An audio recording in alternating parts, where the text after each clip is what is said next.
Meaningless. Meaningless, says the teacher. Utterly meaningless. Everything is meaningless. Have you memorised that verse? Maybe you've got a framed picture on your wall. It is the scripture. I just finished reading Ecclesiastes in my morning quiet time, and I got a message from Han asking me to preach. So straight away, in fact, the previous Sunday night before, we'd been at the evening service with the youth, and I'd actually thought I'd like to preach this particular message to the youth. I've spoken quite a number of times in the morning service, but I've never spoken in the evening. Well, now that this thing has changed and you do morning and evening, it means I get a chance. And so I'm going to be speaking this message tonight. And so basically this is a practice run this morning. Tonight's the main event. The words I began with are the words of Solomon. As it says, it's talking about the story of, it's the son of David, the king of Jerusalem. But to understand the book of Ecclesiastes, because hopefully most of you have read it, but there's some really challenging thinking as you go through it. And this morning I'm only going to be touching, there's so much to explain in the book, but I'm only going to be touching on a portion of it. But to understand the book, we need to look at the life of Solomon himself. It's the Bible that interprets the Bible, and you don't. There's a lot of parts of the Bible that you cannot understand when you focus only on the particular passage. You have to go to other parts of the Bible to explain it. So, if we look at Deuteronomy 17, and I'll just read it, but in verses 16 and 17. There's some instruction, in fact, there's quite a bit of the passage is an instruction to kings for how they are to conduct themselves. And Moses gave this way back in time, long before the kings actually began. And he said, "The king, moreover, must not acquire great numbers of horses for himself, or make the people return to Egypt to get more of them. For the Lord has told you, you are not to go back that way again. He must not take many wives, or his heart will be led astray. He must not accumulate large amounts of silver and gold." There's 3 instructions in there, and Solomon broke all 3. Now you'd say, well, what's wrong with accumulating large amounts of silver and gold? Because God promised him riches. Well, it says later on that Solomon amassed silver and gold. It says here not to accumulate silver and gold. Gold and silver is not given to us for us. It's given to bless others. And Solomon amassed a huge amount of gold. But the biggest issue of all was his failure, as we find recorded in 1 Kings chapter 11.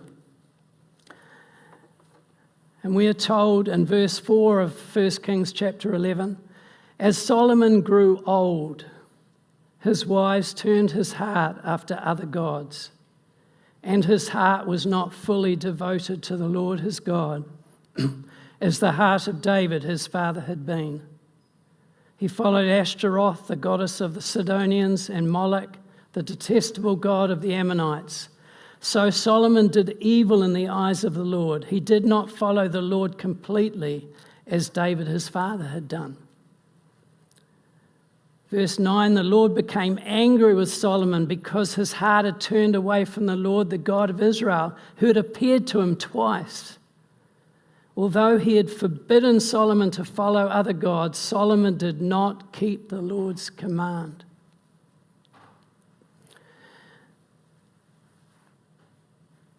We see this idolatry in Solomon's life. It's really interesting. Last Sunday night, Han was reading a scripture and it talked about idolatry, and he talked about the fact that we look at their idolatry in the Bible and the way they had these, things they made, man-made objects that they worshipped, and we just sort of think, oh, that's ridiculous, we wouldn't do that sort of thing. And Han just made this simple little statement.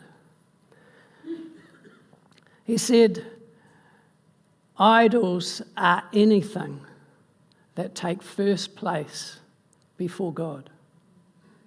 And that strikes home. And when we come to the New Testament, we're told greed, which is idolatry. We're told of other examples in the Bible which talk about idolatry not as articles, but where God's first place in our life is gone and other things take its place. And this is the background to understanding the book of Ecclesiastes.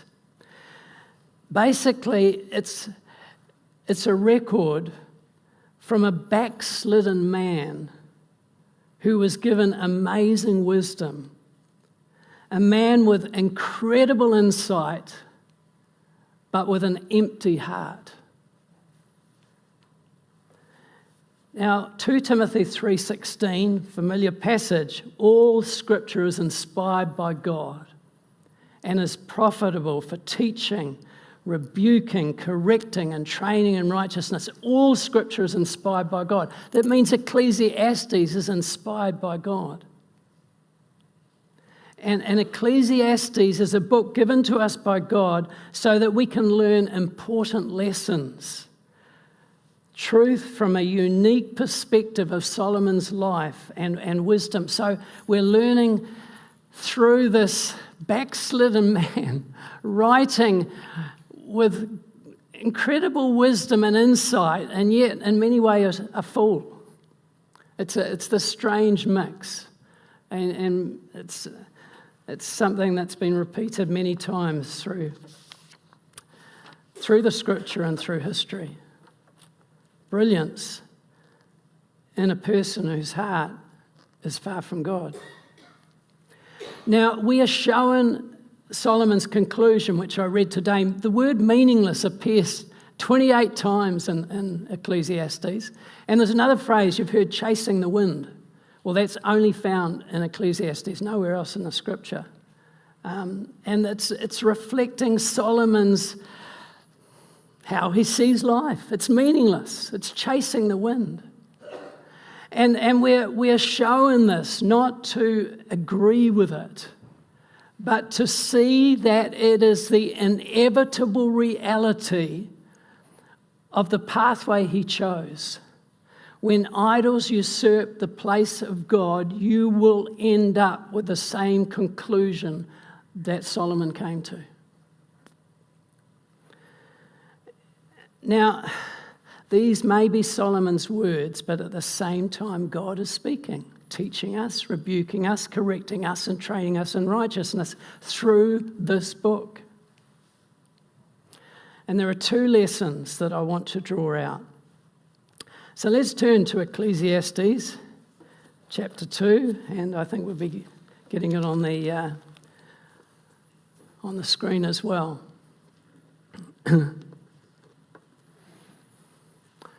I'm reading from a slightly different version. Well, it's actually the same NIV, but it's an older version, but you'll be able to follow.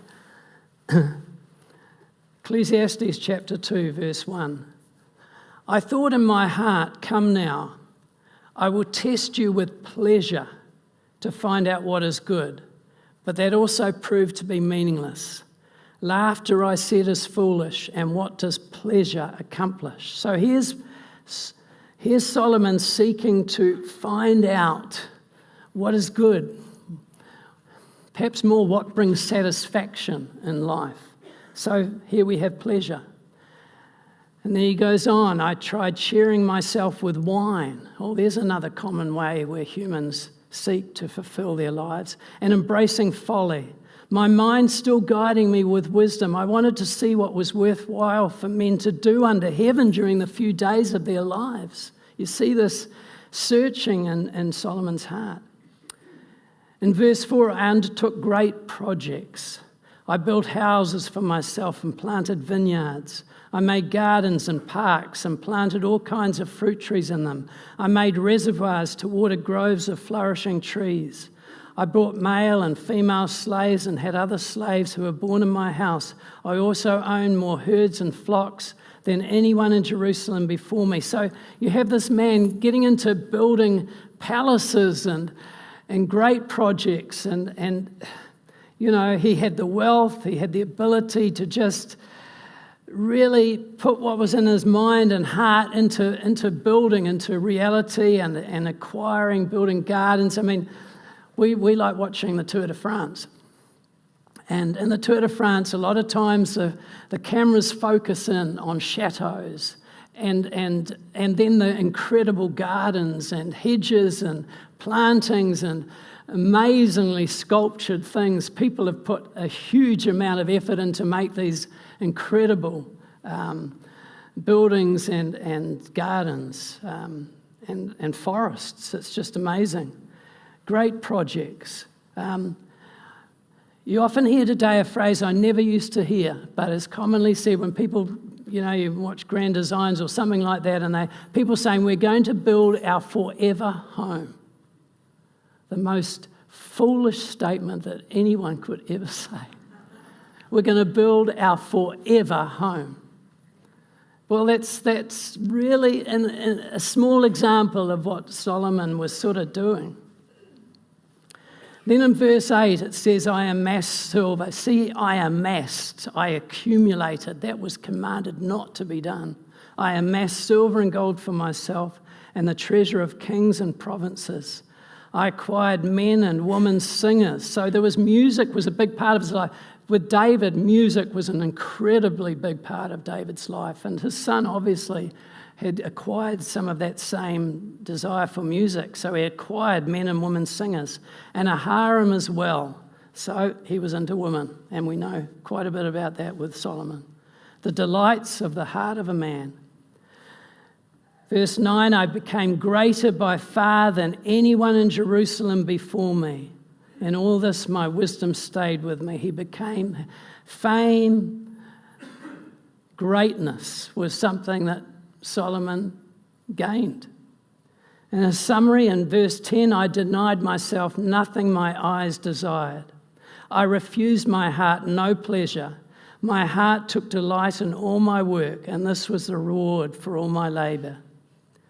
But a summary, yet when I surveyed all that my hands had done and what I had toiled to achieve, everything was meaningless, a chasing after the wind. Nothing was gained under the sun. Now, partly because I'm thinking of the youth, I've chosen to share a little bit of my own background, my own walk, because in many ways, in a small way, it's like Solomon's. Remember, many years ago, it was my second to last year of high school. I was in the prize giving, and I was watching someone go up on stage and get the big academic prize. He was from the final year of school.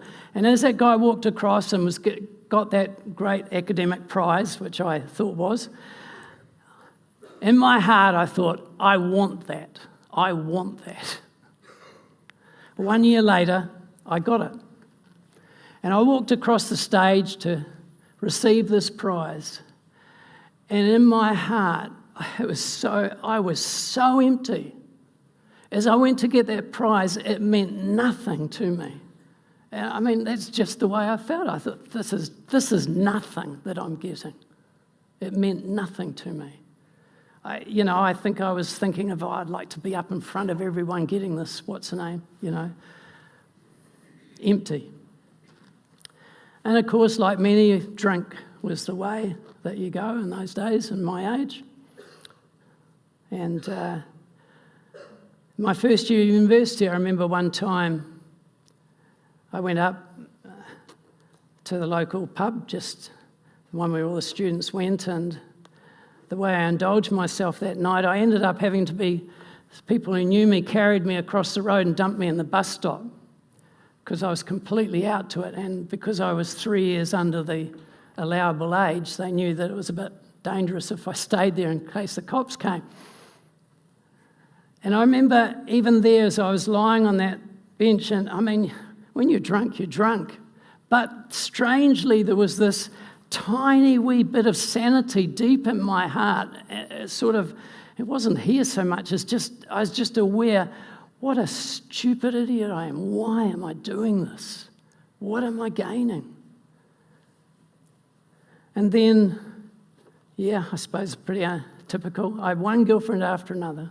Just had no stability. I think the longest I had a girlfriend was about 6 months. I just had no stability. I remember at that time thinking, I know that I would never be able to have a lasting marriage. I know, that's the way I am. And then, of course, rock music was a huge thing in those days. And, they talk about idols. Well, we did. We worshipped the musicians. They were everything. And then I went to a film from one of my favourite groups. It was a film called Gimme Shelter. And I like the music, but that's one of the darkest films you could ever see. It was so dark. And I mean, I was pretty dark, but that was really dark. And I came out of the theatre just with a sense of having seen evil and darkness. And I thought, this rock music is not what I didn't enjoy it. And one of the songs in that movie expressed perfectly the way I was and the way Solomon was. Quite a famous song, but some of you will know it. I can't get no satisfaction. Though I tried and I tried and I tried and I tried, I can't get no satisfaction. And that was me. So there we have Solomon, 3,000 years later, another silly kid living the same way. Me. So there's the first lesson. The things of this life, not just sin, but even things that are good, that are okay, cannot satisfy the deepest longings of your soul. They cannot bring lasting joy. They cannot fulfill your heart cry for meaning and purpose.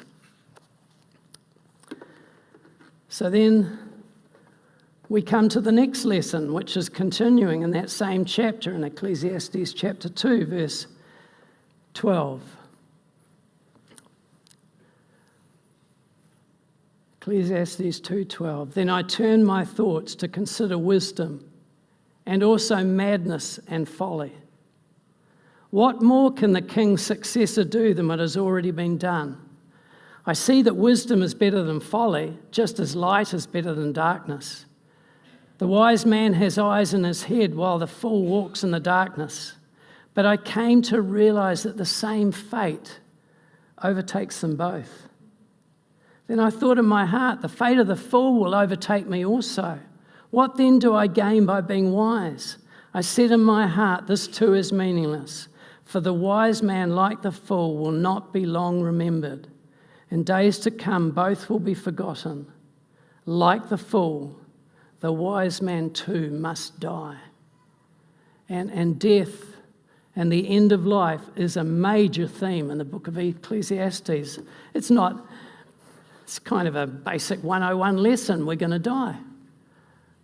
But do we think then about how we live knowing that we're going to die? Or does that sort of just get pushed out?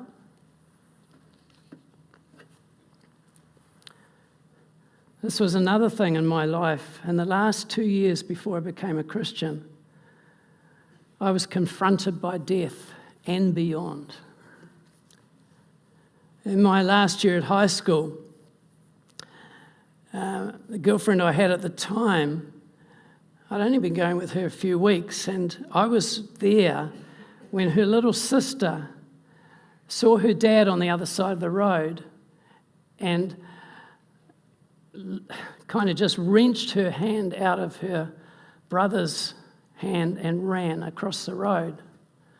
But unfortunately, a car hit her and she went flying and was killed instantly. I remember seeing the mother, and you couldn't recognise her face, deranged by grief and weeping and screaming. And it just hit me. And I was about to sit the scholarship exams, and about a month or so, and for that next month I didn't study. I couldn't. This was such an impact on me. I mean, it was far worse for the family, but just death. And then, first year at university, I went to visit a friend in Hamilton, and we're driving on the bus on the main road, and suddenly the bus slowed right down to a crawl, and we just drove slowly past this fatal accident scene. And it wasn't pretty. There was a body hanging on a fence, and they weren't even bothering with that. And I could see some other, I think, dead bodies inside what I thought was a van, but I think it was actually a car, just because the impact was huge. And I just, that makes you think, because you don't face death often when you're young, but this hit me again. And then sometime later, I was talking with a guy who was a Christian. He was quite you could sort of tell he'd come from a pretty alternative background, but he'd become a Christian. And he shared with me how he had gone into hospital, and I suppose it was a heart attack, whatever had happened to him, he'd died. And he said what happened was he came out of his body, and he just went up to the ceiling, and he was looking down on his body, and he saw a nurse come into the room and discover him and go running out and come back, and he said he saw him being injected with something, and then he felt himself coming back into his body.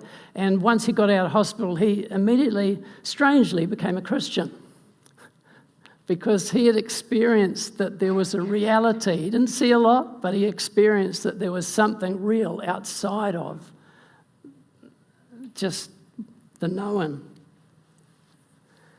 And then finally God challenged me to give up an idol. And I'm going to share very briefly something I shared here just over 4 years ago, so I just want to be brief, but it kind of is so appropriate.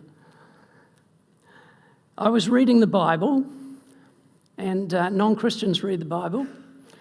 I just recently was talking to a tradesman who was working at our property and found he was reading the Bible, not a Christian. But he was reading the Bible because there was a cancer in his family, and he was concerned about eternity and what was happening. And so he decided he'd better read the Bible, so that he kind of, he just felt he should read the Bible. So we had some very interesting conversations, as you can imagine. So I was reading the Bible, and I read this verse which said, "Do not look at the things that are seen, but the things that are unseen. Because the things that are seen are temporary, but the things that are unseen are eternal." And I realized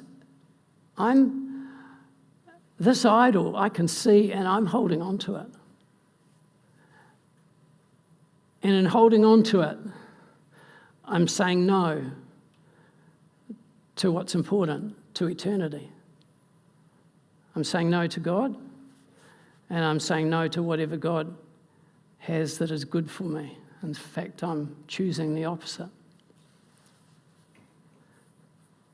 At that moment that I grasped that, I had an experience that was very real. And it was over 50 years ago now, but it's still very vivid. I went into another realm. I didn't see anything, but I knew I was in eternity. It was real. I knew it. I still know it was real. It was not this life, it was eternity. And the best way I can describe is thousands of years were passing. It's incredible, the sense of just life. I was looking back on my life, and I could see that I actually had given up the idol in my own time when it was convenient for me. But it was too late. And as those years were passing and I was looking back, there was this phrase, if only I'd given into God. It It was tormenting to realize that if only was going to go forever and ever and ever. And it was powerful. Next minute, I found myself coming back into my room. I don't know what was happening, but I just know I moved from one reality to another, and then I came back into the present reality. And as I was there was this real wrestle going on, and there were two voices. One voice was saying, "Don't do it, there's nothing beyond." And I thought, that's a joke, I've just been there. And the other was hardly a voice, it was just a strong insistence, you need to give up that idol. So I gave up the idol. And 4 months later, I became a Christian. So we have Solomon's conclusion. The things of this life do not satisfy, and death is real. Everything we acquire in this life, everything we treasure in this life, will come to an end. Now, some people mindlessly live only for this life and give no thought to the future. But Solomon couldn't do that. He was a thinker. He couldn't, because he turned away from God, he came to this realization he had nothing left to live for. Life was meaningless. Life was empty, chasing after the wind.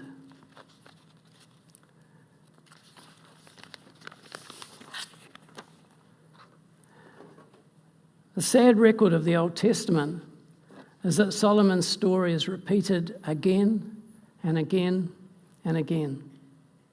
Jeremiah 2 verse 13 says, "My people have committed two sins. They have forsaken me, the spring of living water, and have dug their own cisterns, broken cisterns that cannot hold water."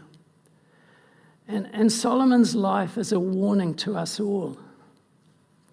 And in a way, this message is something that has been stirring in my heart for more and more as I get older. Because I have seen what's happened in Solomon's life happen in a lot of people's life. They started well. The Christian life is not a 100-meter sprint. It's a marathon. It's a long journey. Walking with Jesus and loving Jesus is not just for 1 month or 1 year. It's for 10 years, 40 years, 80 years. It's a long journey.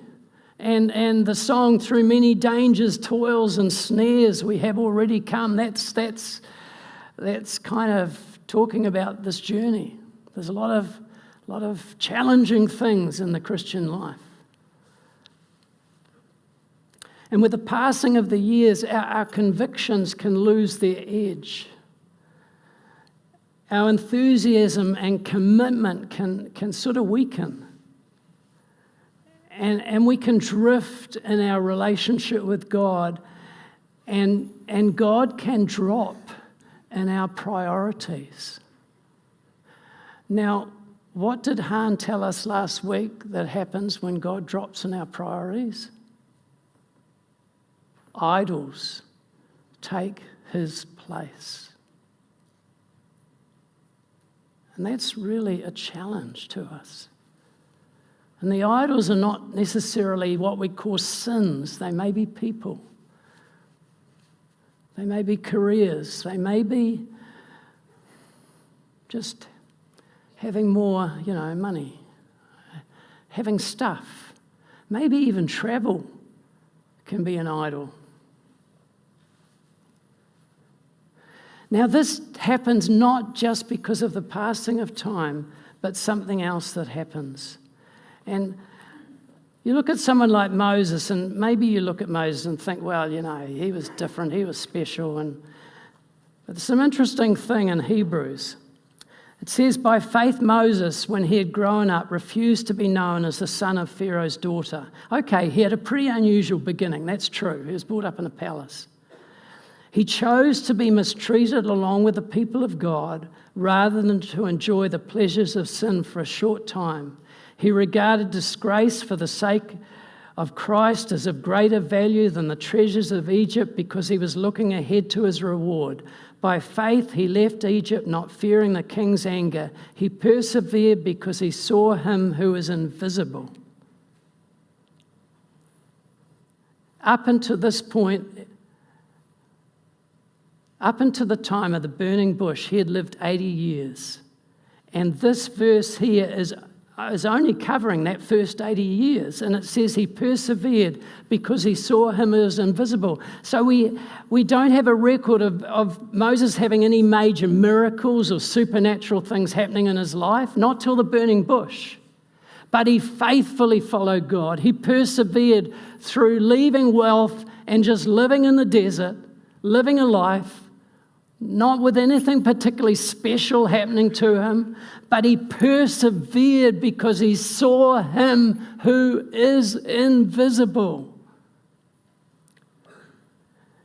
He wasn't perfect, but he never turned away from God, and his secret is our secret. Hebrews 12, verse 1 and 2.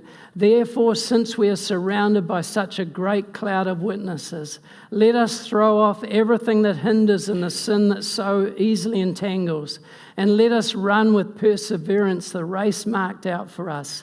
Let us fix our eyes on Jesus, the author and finisher of our faith.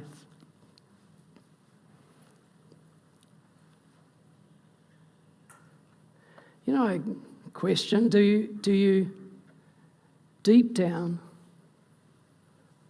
this is not a question to be answered with your heads only, it's to be answered with your hearts. Do you deep down love Jesus?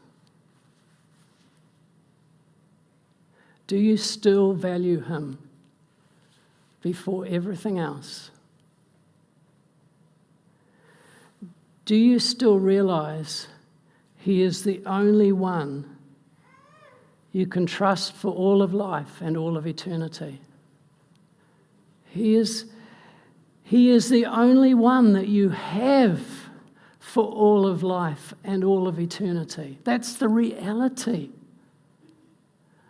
Our lives can be filled with so many things, and so much can take up our thinking and our attention and our energy. It can be so focused on so many things, but Jesus is the only one you take with you through life and all eternity. And that's a simple truth that you need to hold on to him and fix your eyes on him. Psalm 73 verse 25 says, "Whom have I in heaven but you? And earth has nothing I desire beside you. My flesh and my heart may fail." And as you get older, you realize this is a reality. "But God is the strength of my heart." And I love this phrase, "my portion forever." Jesus is the only one who can satisfy your soul.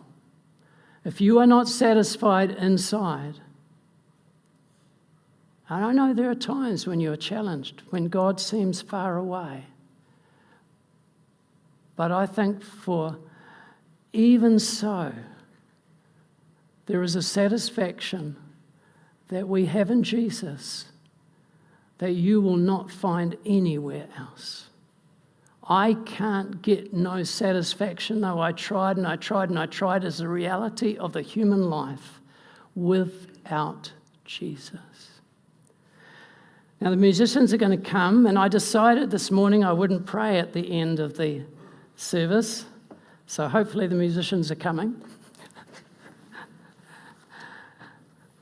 Yes, very good. They've got the message. Gordon chose a really good song. I asked for a song about Jesus, but he chose a song that is a really good song about Jesus. And it's a prayer. The chorus is a prayer. And it also has some words in it that are so appropriate. I didn't even think about it until this morning. It's so appropriate to my message because it says, I won't bow to idols, but be glorified in me. So what I felt today was, we're going to sing this song, but I want you to pray. Make these words a prayer. Some of them are a statement about how you're going to be towards God, but the chorus is a prayer. So as you sing it today, really pray those words to the Lord. Express it in your heart to Him. God bless you.